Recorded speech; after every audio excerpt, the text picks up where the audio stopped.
Assalamualaikum warahmatullahi wabarakatuh. Shalom, Om Swastiastu, Namo Buddhaya, dan salam kebajikan bagi kita semua. Sekarang, kelompok kami akan memberikan pandangan terhadap eh, bacaan tentang From Trias to Treatise Politica, The Need of Additional Checks and Balances, illustrated by Immigration Law. Sebelum kami memulai, kami akan memperkenalkan anggota kelompok kami yang terdiri dari 6 orang. Yang pertama adalah Halo, aku Gaitsa dengan NIM 131230065. Perkenalkan, nama saya Muhammad Ardo Firmansyah dengan NIM 13123002026. Perkenalkan, nama saya Ca Dewi Artanti dengan NIM 13123000067. Saya Johannes Budi Chandra dengan NIM 131230007. saya Anastasia Tiffany Situngkir dengan NIM 13123000066. Halo, perkenalkan nama saya Rian Ruspati Putra dengan NIM 131230061. Nah, di sini kami ada 6 pembahasan. Yang pertama adalah implementasi hukum terkomputerisasi. Lalu yang kedua, hukum generasi keempat, yakni kostumisasi hukum massal. Yang ketiga adalah keseimbangan kekuatan terganggu. Lalu yang keempat, menuju Treatise Politica. 5, contoh ilustratif kebijakan TIK dan imigrasi. Dan yang keenam adalah menciptakan kekuatan pemantauan. Baik, mungkin kita akan berlanjut kepada topik yang pertama, yakni implementasi hukum terkomputerisasi. Silakan. Implementasi hukum terkomputerisasi. Negara modern sudah terkomputerisasi implementasi kebijakan sangat bergantung pada penggunaan sistem yang terkomputerisasi. Perspektif instrumental mengenai hubungan antara teknologi dan implementasi kebijakan telah banyak mendapat tantangan. Media baru dapat mengubah sifat undang-undang yang sedang diterapkan. Sifat penerapannya telah berubah seiring berjalannya waktu, dengan diperkenalkannya tulisan dan kemudian munculnya mesin cetak. Tulisan telah memungkinkan terjadinya perpindahan hukum ke konteks lain, baik dalam tempat maupun waktu. Mesin cetak telah memfasilitasi penerapan hukum dalam skala besar. Bagaimana teknologi baru ini akan mengubah implementasi kebijakan. Bab ini akan menyajikan pembahasan teoritis mengenai pengendalian implementasi kebijakan komputerisasi skala besar.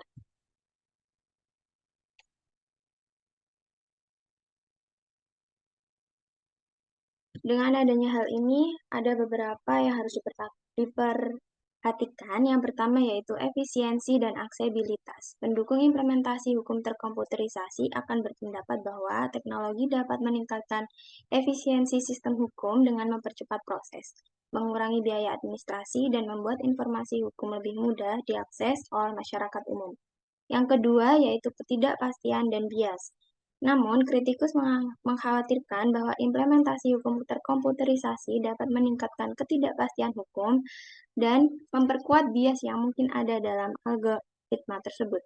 Yang ketiga, privasi dan keamanan data. Ada juga kekhawatiran tentang privasi dan keamanan data ketika menggunakan teknologi terkomputerisasi dalam sistem hukum. Yang keempat yaitu ketergantungan pada teknologi. Beberapa orang khawatir bahwa ketergantungan pada teknologi dalam sistem hukum dapat mengurangi peran manusia dalam proses pengambilan keputusan. Yang kelima, yaitu peningkatan akses keadilan.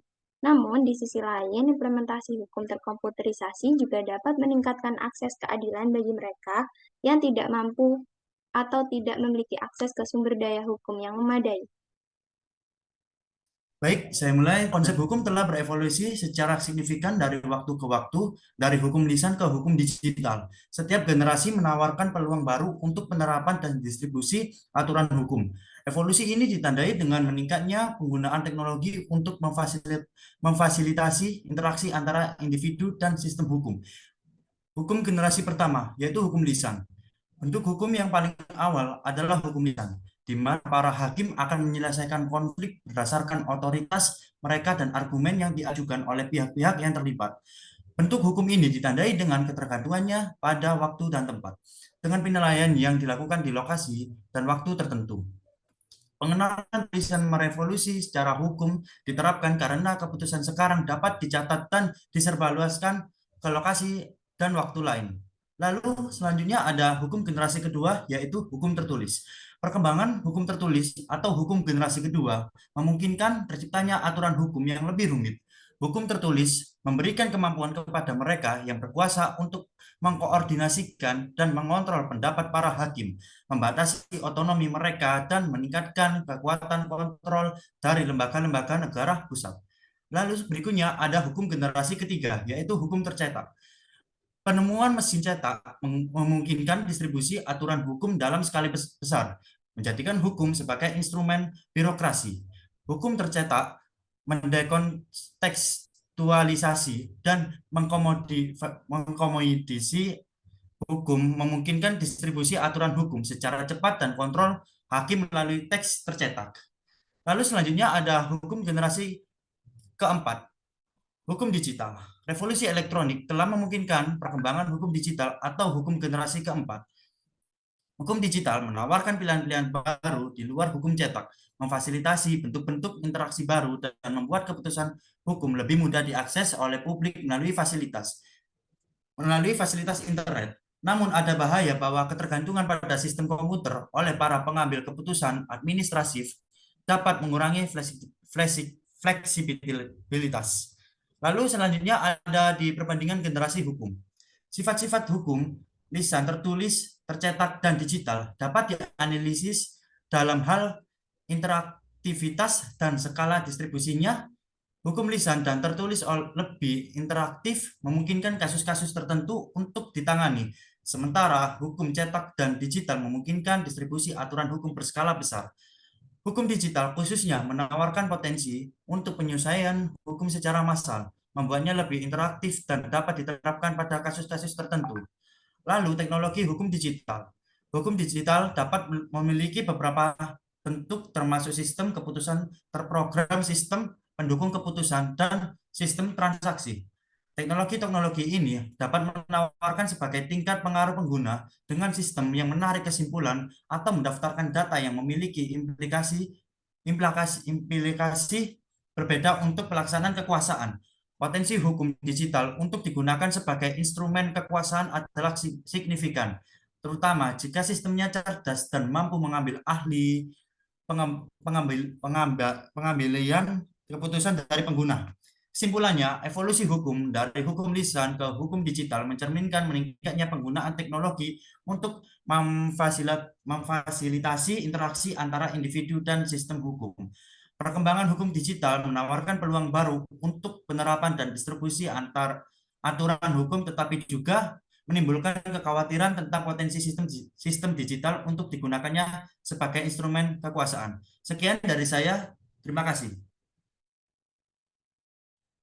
Baik, selanjutnya saya akan menjelaskan mengenai topik yang nomor 3, yaitu hukum digital memang memiliki potensi mengubah cara pemerintah beroperasi. Hal ini memungkinkan distribusi kekuasaan yang lebih besar dan kemampuan untuk mengambil keputusan dalam kasus-kasus tertentu. Yang kedua, ada perubahan ini akan membawa pada pergeseran sistem hukum yang merupakan aspek penting dalam sistem hukum modern. Namun, ada beberapa hal yang perlu diperhatikan dalam mengimplementasikan hukum digital. Yang pertama, penting untuk memastikan bahwa sistem hukum digital tetap menjaga prinsip-prinsip transparansi dan keadilan. Yang kedua, perlu ada upaya yang kuat dalam melibatkan masyarakat dalam berproses pembuatan keputusan terkait hukum digital untuk memastikan bahwa kepentingan publik diwakili dengan baik. Pendapat terkait hukum digital dan ketatanegaraan saat ini haruslah melibatkan diskusi yang mendalam dan berkelanjutan antara para pemangku kepentingan, termasuk pemerintah, lembaga hukum, akademisi, dan masyarakat umum. Yang ketiga, keseimbangan kekuasaan antara lembaga legislatif dan eksekutif serta yudikatif juga harus tetap dijaga. Penggunaan hukum digital seharusnya tidak mengarah pada konsentrasi kekuasaan yang berlebih di satu lembaga atau individu. Jika dilihat dari konteks Belanda atau negara lain yang mengadopsi hukum digital, penting untuk terus melakukan evaluasi terhadap dampak dan efektivitas dalam menjaga prinsip-prinsip demokrasi dan keadilan. Kita lanjut ke pembahasan nomor 4 menuju Tetras Politika.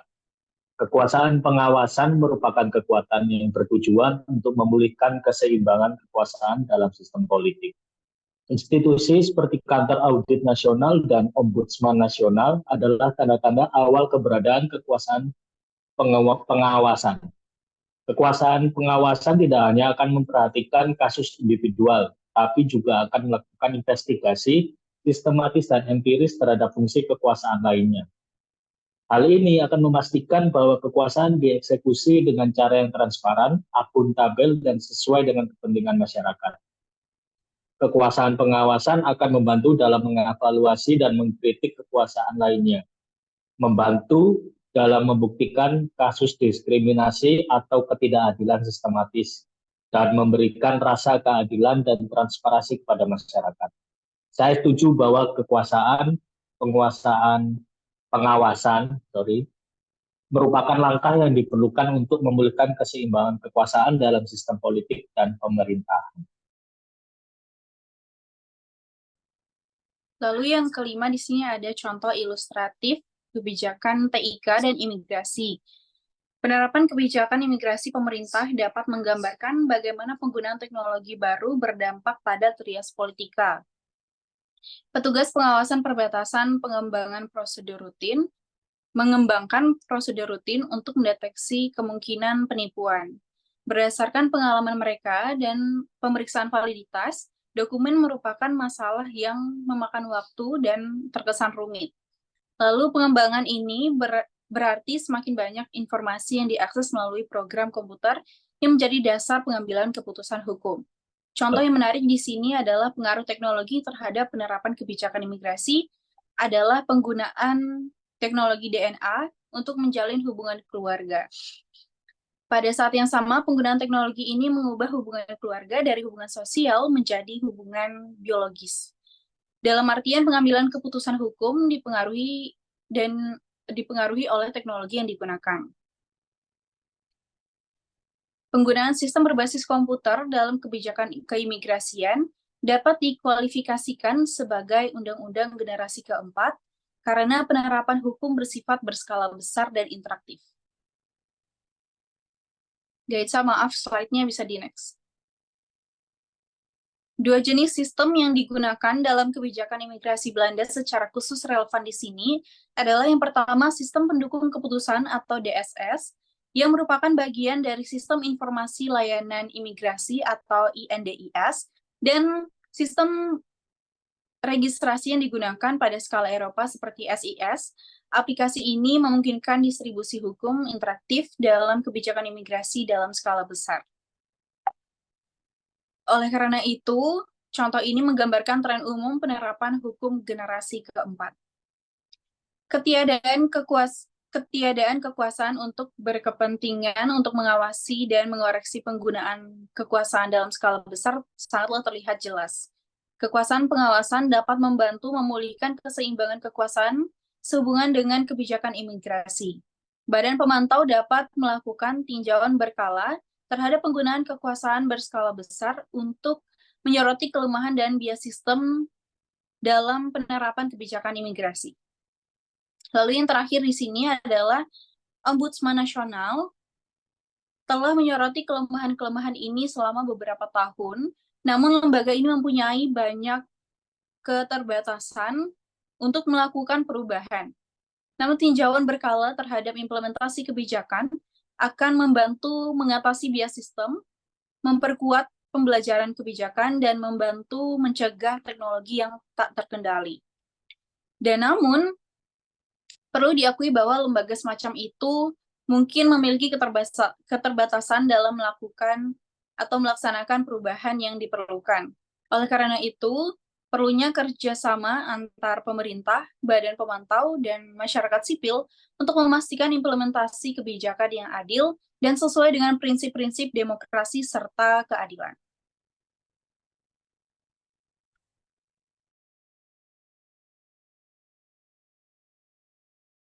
Saya setuju dengan pendirian bahwa kekuasaan pengawasan baru adalah yang diperlukan, seperti yang telah terjadi dengan penggunaan perangkat lunak dan internet, yang akan menyebabkan perubahan-perubahan yang sekurang-kurangnya sama dengan penggunaan kertas dan tulis. Saya tidak berani menyimpulkan bahwa penggunaan komputer dan internet akan menyebabkan perubahan yang lebih meluas daripada yang telah terjadi dengan penggunaan kertas dan tulis.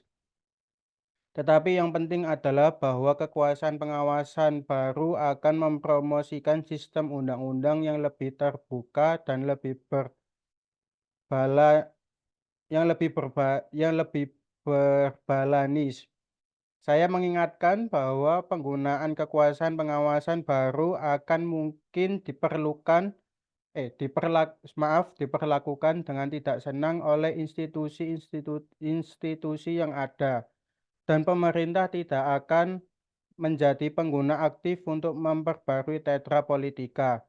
Saya menganggap pendekatan yang menggunakan institusi yang ada sekarang lebih efektif, seperti meningkatkan kekuasaan institusi seperti National Ombudsman dan National Audit Office. Institusi ini harus memiliki kewajiban yang lebih bertanggung jawab dan keputusan mereka harus diambil kira-kira oleh kuasa-kuasa lain. Saya mengingatkan bahwa di zaman informasi, perkembangan pada kebutuhan publik akan semakin terdengar. Pengaruh publik yang mendorong pembuatan Sussex Police Authority.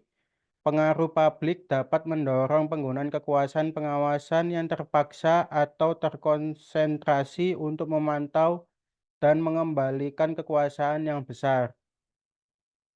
Saya mengingatkan bahwa kekuasaan pengawasan baru hasil perubahan sosial akan mempengaruhi undang-undang dan fungsi negara dan hukum dan profesi hukum.